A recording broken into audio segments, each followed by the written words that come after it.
Akhirnya gue bener-bener coba gamepad FlyDigi ini setelah dari kalian itu banyak yang rekomendasiin ya. Gue putusin untuk coba yang seri budgetnya mereka ya. Ada dua sekarang yang gue pegang. Yang pertama ini 400 ribuan namanya Dunfox. Dan yang 700 ribuan ini namanya Direwolf 3. Kelengkapan keduanya sih ini sama aja ya. Cuma ada sedikit beda di boxnya dan kualitas kabel yang kita dapat di paket pembelian juga ada beda. Kelihatan di Direwolf ini lebih bagus. Dapat dongle juga dengan bentuk yang sama. Jujur gue suka sama desain dongle ini, nggak template kayak gamepad lain gitu. Dan ada tulisan tipe gamepadnya juga ya di masing-masing dongle-nya ini. Keduanya juga support Bluetooth, so secara koneksi keduanya ini sama. Bedanya ada di cara pindah mode koneksinya. Direwolf ini gue lebih suka karena pakai switch di bawahnya, jadi nggak perlu hafalin kombinasi key gitu untuk pindah mode koneksi. Sementara di Dunfox ini pakai kombinasi key yang kita harus hafalin, so di awal kita harus lihat manual guide-nya dulu ya. Cukup banyak sih kombinasinya Dunfox ini dibanding Direwolf, tapi ini plus minus juga sih gue ngerasanya ya. Ketika udah hafal kombinasinya ya jadi gampang aja gitu, dibanding Direwolf ini harus diakses lewat software dia yang nanti akan kita bahas. Secara fisik keduanya ini sama-sama pakai layout Xbox ya, so gue nggak ada masalah sama sekali, nyaman aja di tangan gue. Jelas yang jadi pembeda keduanya adalah feel pegangnya. Dunfox ini nggak ada tekstur grip, beda dengan Direwolf ada di bagian bawah tombol trigger dan bumpernya juga ada.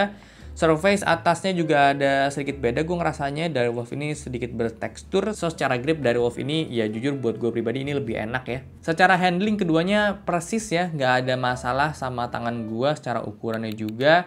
Pemilihan bumper mereka juga ini gue suka banget, tebel, dipencet dimanapun empuk, kepencet sempurna. Feel-nya ini clicky, kerasa solid juga, nggak ada wobble untuk bumpernya dia. Feel click ini gue ngerasa ini pakai mechanical switch, jadi bukan membran, so lebih enak, lebih satisfying, lebih cepet juga responsnya. Dan feel mechanical switch ini juga ada didapat di bagian D-pad-nya Direwolf.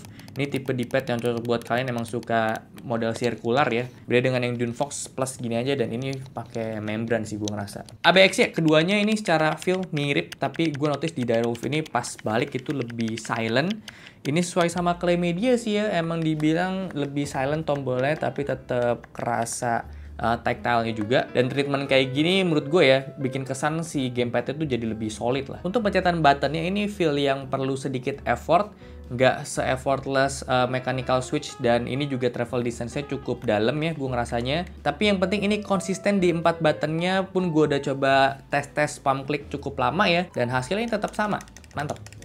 Di bagian tombol-tombol tengah ini ada beda. Home button yang sekaligus jadi power di Dunfox ini kayak gamepad kebanyakan, sementara Direwolf itu ada di bawah sini. Gue jujur lebih suka yang model Direwolf kayak gini karena jadi minim distraksi ketika gue mau pencet start atau select gitu ya. Misalnya lagi main game terus gue pencet start, kadang kepencet tombol home button yang tengah itu jadi pop up Steam atau enggak pop up game boxnya punya Nvidia, ya itu jadi gak nyaman aja sih kadang ya. Walaupun memang karena seringnya dapet model yang kayak di Dunfox ini, pas gue pengen awal nyalain si gamepad ya agak kurang terbiasa aja gitu. Udah otomatis pencet tombol tengah ini. Kan harusnya kalau pakai Direwolf itu jadi ada di bawah sini dipindahin.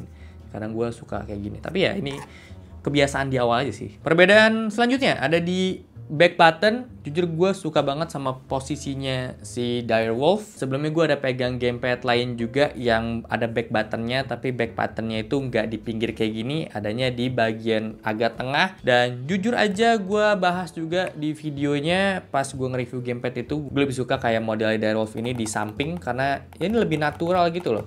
Dan walaupun dia cuma ada sepasang doang, satu-satu di kanan kirinya, ini cukup aja buat gue, bukan yang ada 4 totalnya ya, karena gue cuma mostly kepake satu aja. Ini kalau misalnya gue lagi main UFC, R2 nya itu gue bisa pindahin ke sini, jadi nggak perlu pencet ini lagi. Ergonomis banget sih, ini beneran pas sama jari tengah gitu dipencet di bawah. Nah untuk pindahin fungsi dari back button ini M1 M2 bisa lewat software dia. Sebelum masuk ke detail software, di sini ada 2 button yang pakai Hall effect sensor yang perlu kita bahas dulu. Ada trigger sama joysticknya dia.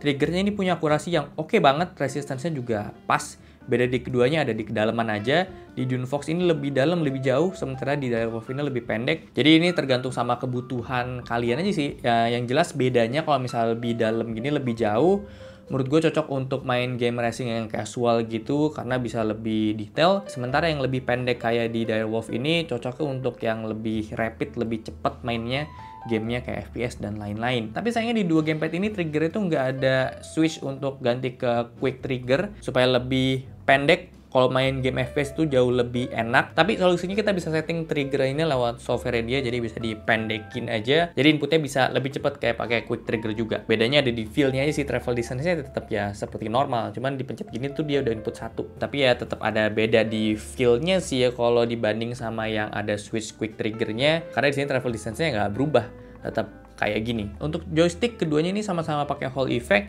tapi ada beda ya kelihatan. Di Dune Fox ini ya moldingan biasa aja, sementara Direwolf ini dia moldingan yang kayak khusus di develop sama FlyDigi sendiri. Kita bisa copot juga di bagian sticknya walaupun nggak dikasih spare part di paket pembeliannya. Terus kelihatan juga sih di dalam situ ada kayak baut. Gua kira ini adalah baut adjuster gitu loh. Gue coba untuk kenceng longgarin, tapi ternyata sih nggak ada beda di resistance-nya juga sih.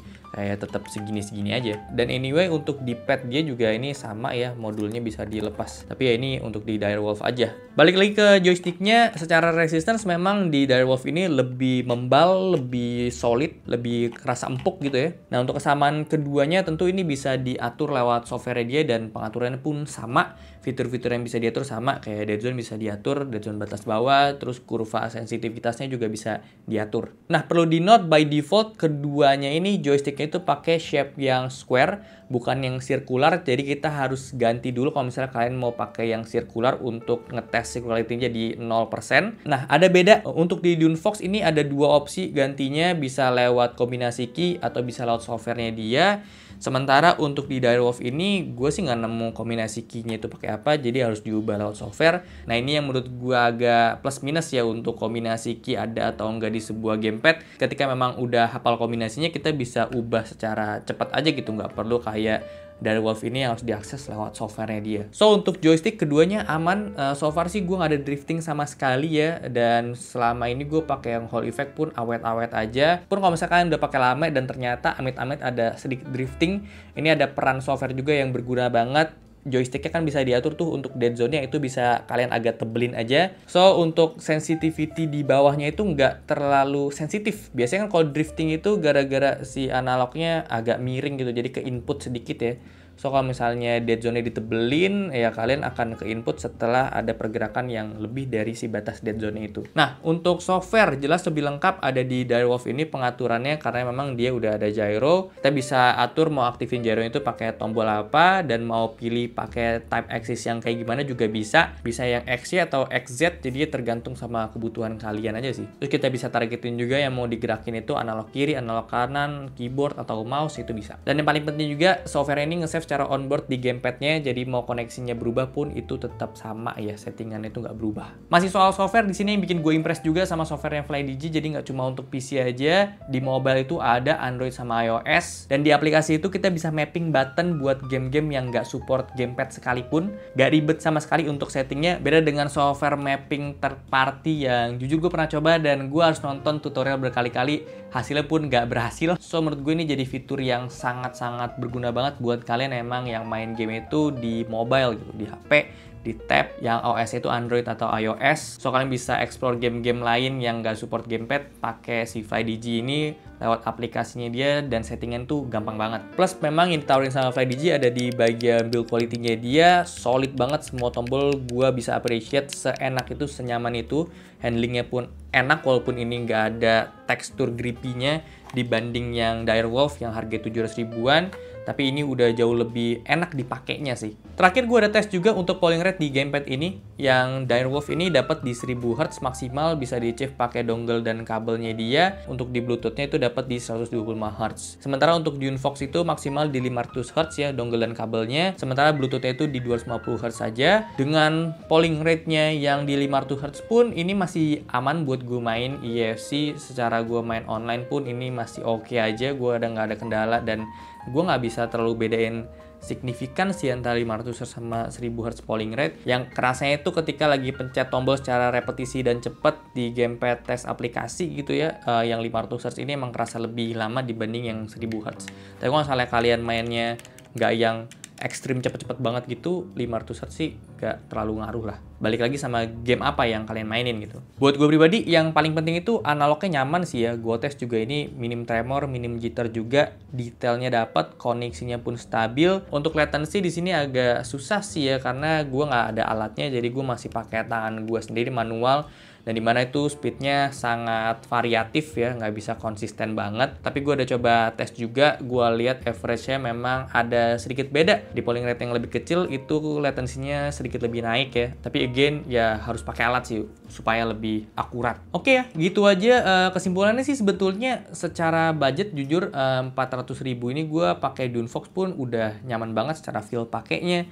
Yang penting ada di L1R1 ini di bumper ya, dan analog juga nyaman, semua tombol konsisten, itu udah cukup banget jadi poin penting utama ketika gue pilih gamepad. Gue akan upgrade ke FlyDigi yang Direwolf 3 ini ketika gue emang pengen dapetin feel yang lebih nyaman, lebih enak secara tekstur gripnya. Software itu juga bonus buat gue pribadi, ya bagus aja ketika gue emang lagi pengen pakai secara mobile gitu dan gue mau main di HP. Gue bisa mapping dengan mudah. Buat gue orang yang nggak terlalu ngulik cara main game di mobile yang nggak support gamepad dibikin support gamepad ya, ini menurut gue sangat ngebantu. Untuk fitur gyro nggak terlalu kepake juga sih ya di gue, walaupun gue punya Nintendo Switch, tapi gue tetap prefer untuk pakai Joy-Con-nya aja sih. Anyway, emang keduanya ini support Nintendo Switch juga, bisa connect, gue tes secara normal, itu mantap. So itu aja pembahasan gue soal 2 gamepad FlyDigi ini. Gamepad yang paling budgetnya mereka tetap dikasih akses software, itu menurut gue oke banget. Tapi ya minusnya nggak semua orang butuh software juga, jadi di harganya dia segini kalau nggak ada software jadinya terlalu biasa banget sih ya si gamepad ini. Walaupun gue appreciate sama tombol-tombolnya, tapi ya again ada orang-orang lain yang nggak terlalu consider akan hal itu juga gitu. Jadi ya tergantung pilihan kalian tuh mau seperti apa. Jujur gue pribadi bandingin sama 400.000 lain yang gue punya juga, secara feel pakai gue lebih suka ini. Jadi kalau kalian tertarik sama 2 gamepad ini, linknya udah gue taruh di description box. So segitu aja untuk video kali ini. Thank you banget udah nonton. Kalau suka boleh like, share, dan subscribe. Gue sampai jumpa di video selanjutnya. Terima kasih.